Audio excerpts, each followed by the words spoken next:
You just threw away the one thing that could expose everything you built.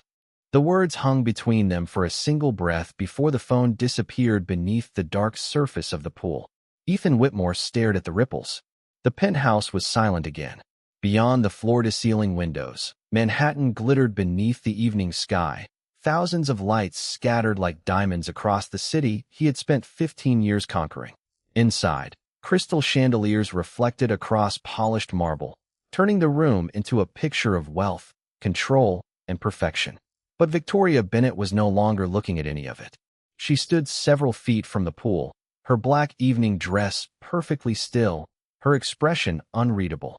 Her husband had just thrown her phone into the water, not because it had slipped from her hand, not because of an accident. He had done it because she had refused to stop talking. Enough, Victoria. Ethan's voice remained calm, almost dangerously calm. At 38, the billionaire CEO had mastered the art of making a room fall silent without raising his voice. His charcoal suit was immaculate. His silver watch caught the chandelier light as he adjusted his cuff. You've been questioning every decision I've made for months. Victoria looked at him. I've been warning you. About what? The company. A humorless smile touched Ethan's mouth. Whitmore Global is worth $12 billion. I know. I built it. Victoria's eyes lowered for a moment. That sentence. She had heard it so many times that it no longer sounded like pride. It sounded like a verdict. 8 years earlier, Whitmore Global had been nothing more than a struggling technology firm occupying 2 rented floors downtown. Ethan had had the ambition. Victoria had brought the structure. She had built the financial models. She had redesigned the expansion strategy. She had spent nights reviewing numbers while Ethan prepared presentations for investors. But history had a way of becoming convenient. When the company began appearing on magazine covers, only one face appeared beside the word billionaire. Ethan Whitmore. Victoria never corrected them. Perhaps that had been her first mistake. Tonight, however, she had tried. She had brought evidence. A series of documents. A warning from someone inside the board. And one message that could change the future of Whitmore Global. Ethan had refused to listen. You think I'm going to let you sabotage my company because you're angry with me? Victoria's expression tightened. This isn't about being angry. Then what is it? The board knows. Ethan stopped. For the first time that evening, something shifted in his eyes. Knows what? Victoria looked toward the pool. The phone was already invisible beneath the water. The truth. Silence. The city continued moving beyond the glass. Cars flowed through the streets. Helicopters crossed the distant skyline. Somewhere below, people hurried through ordinary lives, unaware that inside the penthouse of one of America's most powerful businessmen, an empire was beginning to crack. Ethan stepped closer. What truth? Victoria met his gaze. That the company you're protecting was never built the way you think it was. His jaw tightened. You're being dramatic. No, her voice was quiet, measured, almost gentle. That is the problem, Ethan. You still think this is about me. She turned toward the elevator. He watched her walk away. No shouting, no tears, no pleading, just the soft sound of her heels against the marble floor. Victoria. She stopped. Ethan expected her to turn around. She didn't. You're my wife. Her hand rested lightly against the elevator button. For a moment, the old Victoria might have smiled. Instead, she said, Tonight, I was trying to save your company. The elevator doors opened. She stepped inside. And you just threw away the last warning. The doors closed. Ethan remained beside the pool. His reflection stared back at him from the black water. Then his phone vibrated. One message. From the chairman of the board. Emergency meeting. Tomorrow. 8 a.m. Ethan read it twice. For the first time in years, the billionaire who believed he controlled everything felt something he could not name. Not fear. Not yet.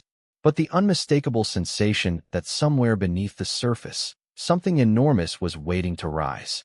Before the world called him a billionaire, there was a woman standing beside him in a nearly empty office, believing in a company nobody else believed could survive. The memory returned to Victoria Bennett as she sat alone in the quiet apartment 3 days after leaving Ethan Whitmore. Rain traced silver lines down the window, blurring the city into shadows. She watched it without moving, her hands wrapped around a cup of coffee that had long gone cold. 8 years earlier, there had been no penthouse, no private elevators, No crystal chandeliers. No magazine covers bearing Ethan's photograph. There had only been two people, one borrowed office, and a company that was quietly running out of time. Ethan had been 30 years old then, ambitious enough to mistake confidence for certainty. Victoria had been 26, working late nights while everyone else had gone home. Their first office had smelled of cardboard, burnt coffee, and overheated computers. A single window looked toward a brick wall. The furniture had been mismatched. The conference table had one broken leg that Ethan kept promising to replace. But Victoria remembered those nights differently. She remembered possibility. She remembered Ethan walking through the door after midnight, carrying 2 coffees and saying, "One day, we're going to look back at this place and laugh." She had smiled. "Only if we survive it first." They had laughed together. Back then, Ethan never called the company his. He called it theirs. When the first major investor rejected them, Victoria stayed beside him until sunrise, rebuilding the numbers line by line. When a bank refused their loan, she found another path. When their first expansion plan collapsed, she designed a new one before Ethan had finished blaming himself. She never needed applause. She needed the company to live. And slowly it did. Their first major contract arrived on a cold November morning. Ethan had stared at the email for nearly a minute before looking at Victoria. "We did it." She had shaken her head with a small smile. "No. Now we have to prove we deserve it." That sentence became the rhythm of their lives. One success became another. One office became 3. 3 employees became hundreds. Investors arrived. Reporters followed. Ethan learned how to stand beneath bright lights and speak about vision. Victoria learned how to disappear behind them. At first, it seemed harmless. During interviews, she stood slightly behind him. At business dinners, she let him take the center seat. When journalists asked how Whitmore Global had grown so quickly, Ethan spoke about determination, instinct, and risk. Victoria never interrupted. She believed marriage meant partnership, not competition. She believed there would always be another quiet moment when he would remember. But success changes the language people use. Our company became my company. Our strategy became my vision. We built this slowly became I built this. Victoria noticed the change long before she admitted it hurt. One evening, years ago, she found Ethan standing before the floor-to-ceiling windows of their first luxury office. The skyline glittered behind him. "Can you believe this?" he asked. Victoria stood beside him. "I can." He smiled. "You always could." She looked at his reflection in the glass. "Just don't forget where it started." Ethan turned toward her. "I could never forget. But promises can fade quietly. Sometimes they do not break in one dramatic moment. Sometimes they disappear sentence by sentence, year by year, until one person is standing inside a mansion built from memories the other person no longer recognizes." Victoria looked down at the rain again. On the table beside her sat the only thing she had carried from the penthouse besides her clothes, an old photograph from that first office. Ethan was holding 2 paper cups. Victoria was laughing beside him. Behind them was the broken conference table. Neither wore expensive clothes. Neither knew what the future would become. Victoria touched the photograph gently.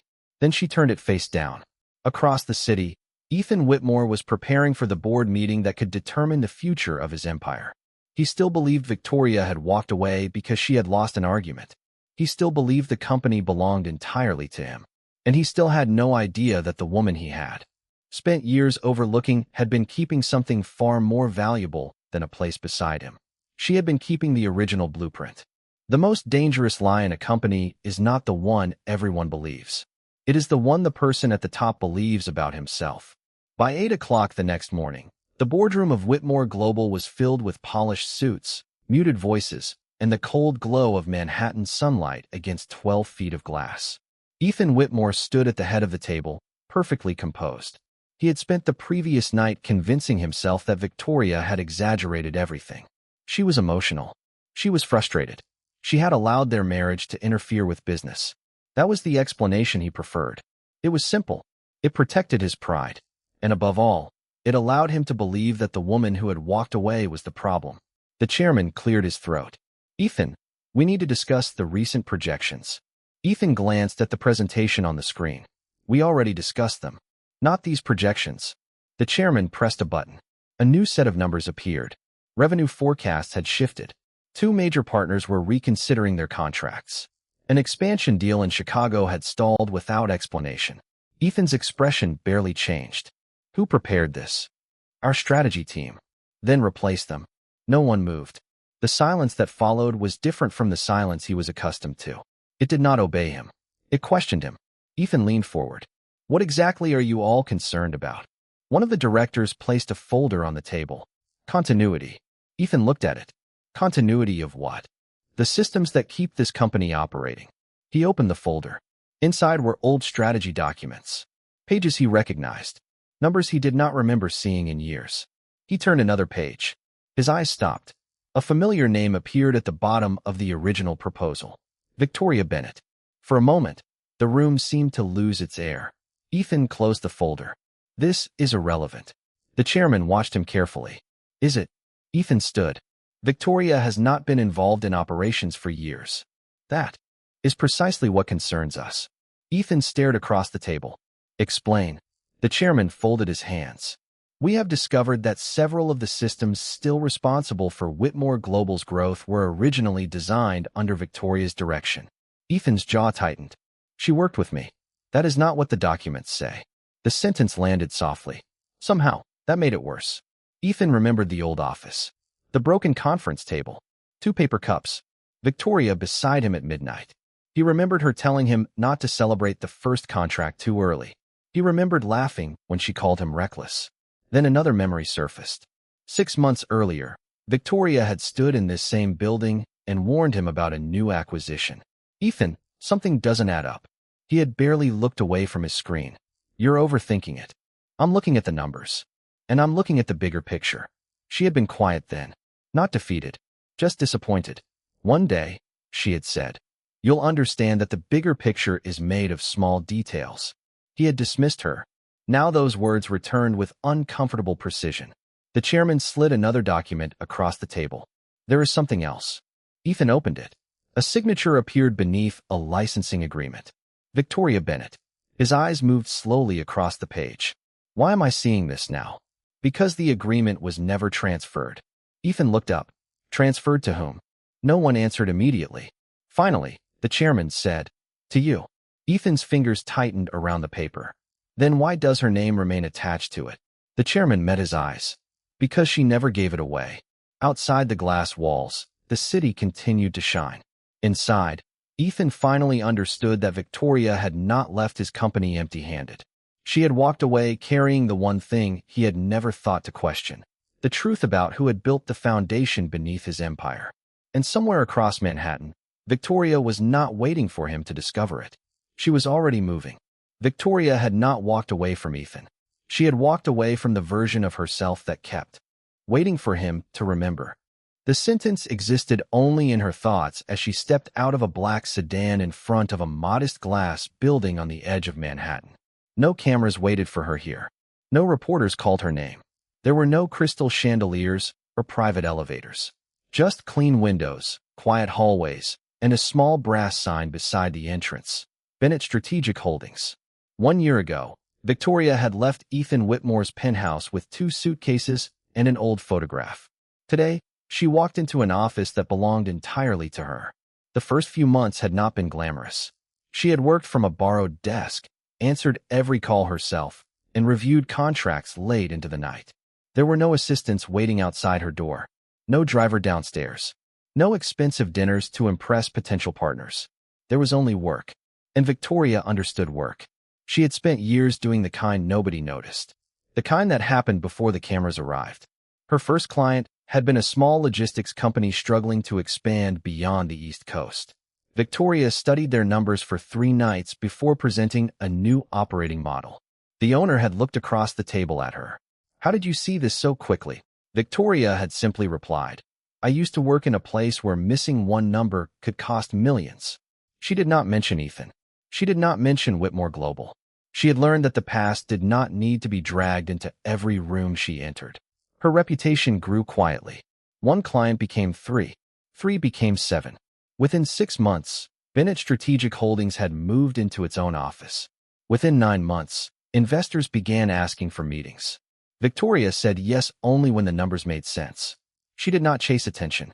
She built credibility. Across Manhattan, Ethan was doing the opposite. Whitmore Global still carried his name, but the confidence that once surrounded it had begun to fracture. The board meeting had ended without a decision.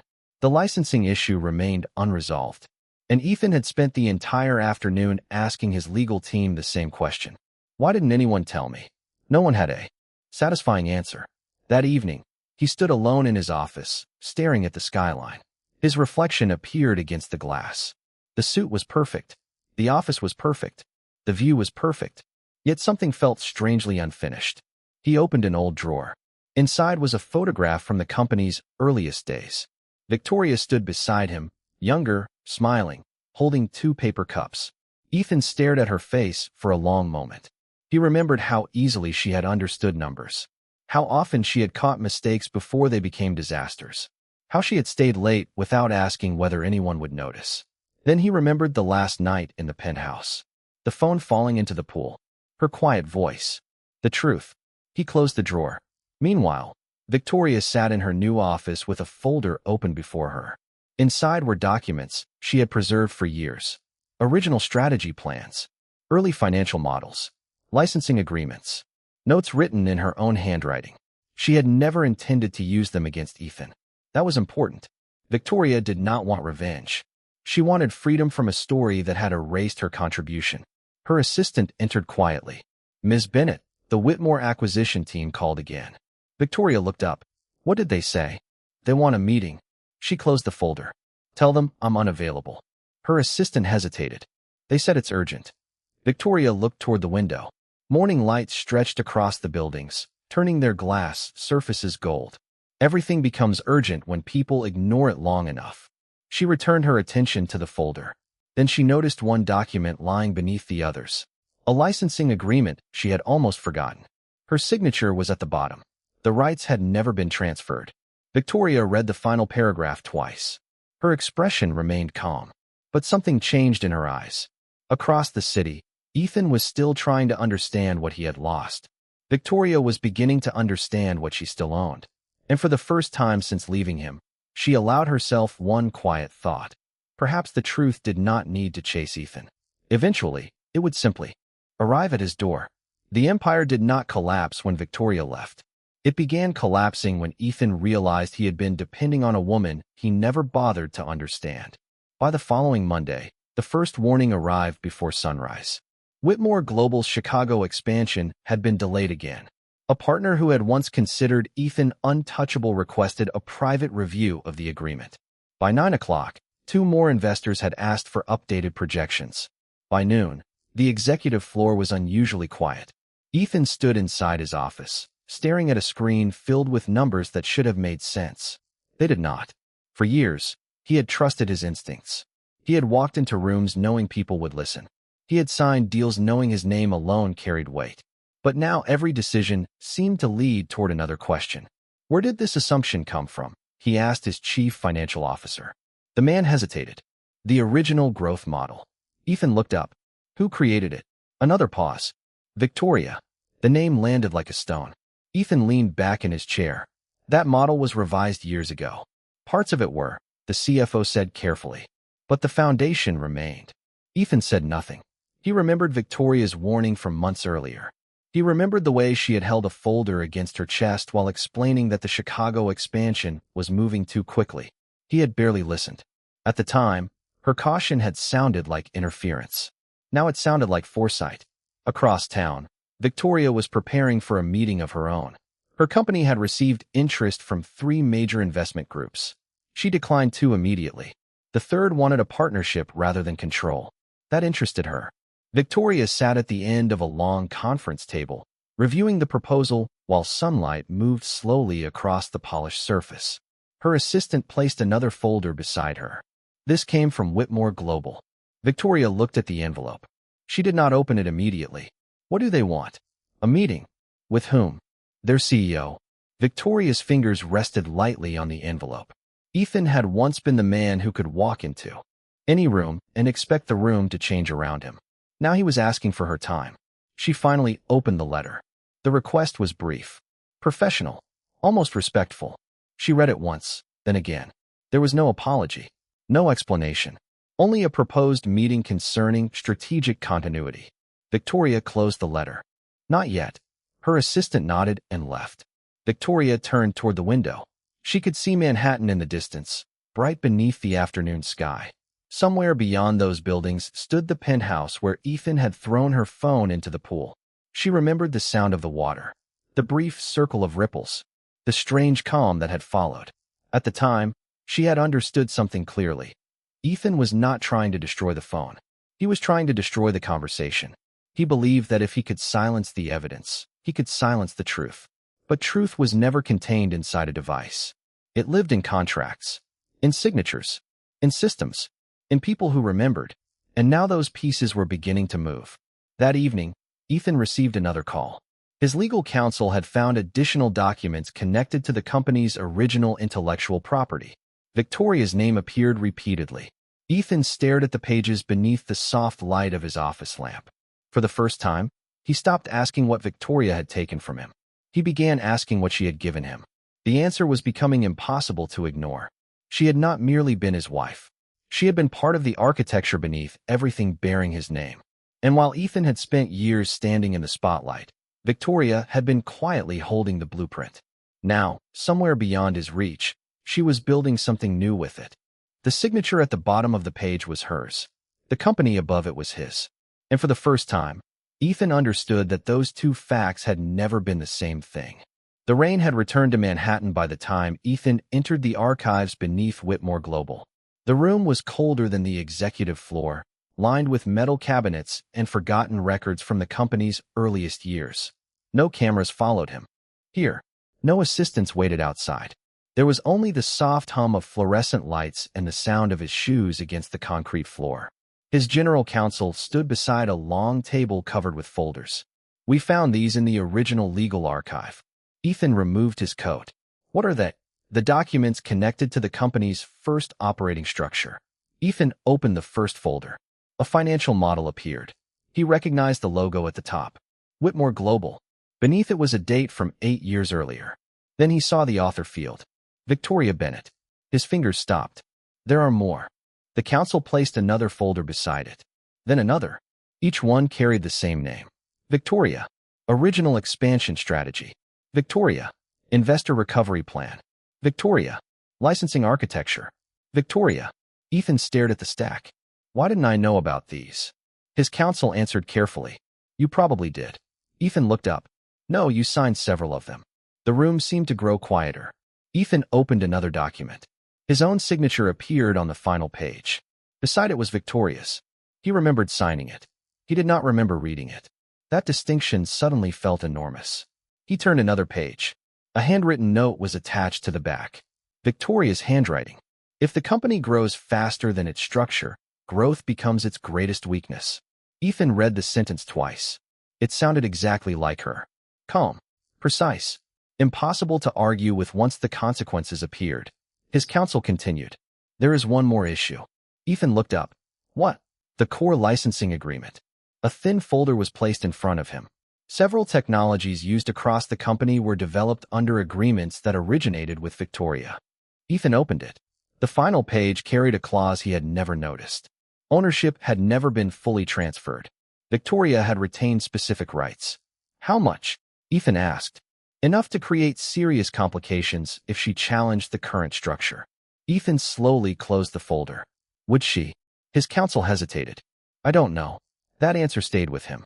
Because Ethan realized something. Uncomfortable. Victoria had every reason to destroy him. Yet she had not. She had walked away quietly. She had built her own company. She had never gone to the press. She had never exposed him publicly. She had simply stopped protecting him. Ethan returned to the documents. There were photographs mixed among the papers. The old office. Their first employees. The first investor meeting. Victoria standing beside him, holding a presentation folder. In one photograph, Ethan was speaking to a group of investors while Victoria stood several feet behind him. Her expression was calm, almost invisible. Ethan stared at the image for a long moment. He remembered that day now. The investor had asked who had designed the expansion model. Ethan had answered, "My team." Victoria had said nothing. Perhaps that silence had been the first gift he misunderstood. Perhaps she had believed there would always be another opportunity to give her credit. Ethan placed the photograph back on the table. "Contact her," he said. His counsel nodded. "For the meeting?" Ethan looked toward the dark archive window. "No. Ask her if she'll come back." The words sounded strange even to him. Not because he wanted his wife back. Not yet. Because he finally understood that the woman he had dismissed had become the one person his empire could not afford to lose. Across the city, Victoria sat alone in her office, reviewing a proposal from a major investment group. Her phone remained silent beside her. She did not know Ethan had finally found the documents. But she knew the moment was coming. She closed the folder and looked at the city lights. The truth had survived the water. Now it was waiting for the right room to be heard. When Victoria Bennett walked into the Whitmore Global boardroom, nobody introduced her as Ethan Whitmore's wife. That was the first sign that everything had changed. The doors opened at precisely 9 o'clock. Conversation stopped. Executives turned toward the entrance as Victoria stepped inside wearing a tailored black suit, her movements calm and deliberate. She carried a single leather folder beneath her arm. No jewelry announced her status. No entourage followed her. She did not need either. Ethan was already seated at the far end of the table. For several seconds, neither of them spoke. 8 years of marriage seemed to exist between them in the silence.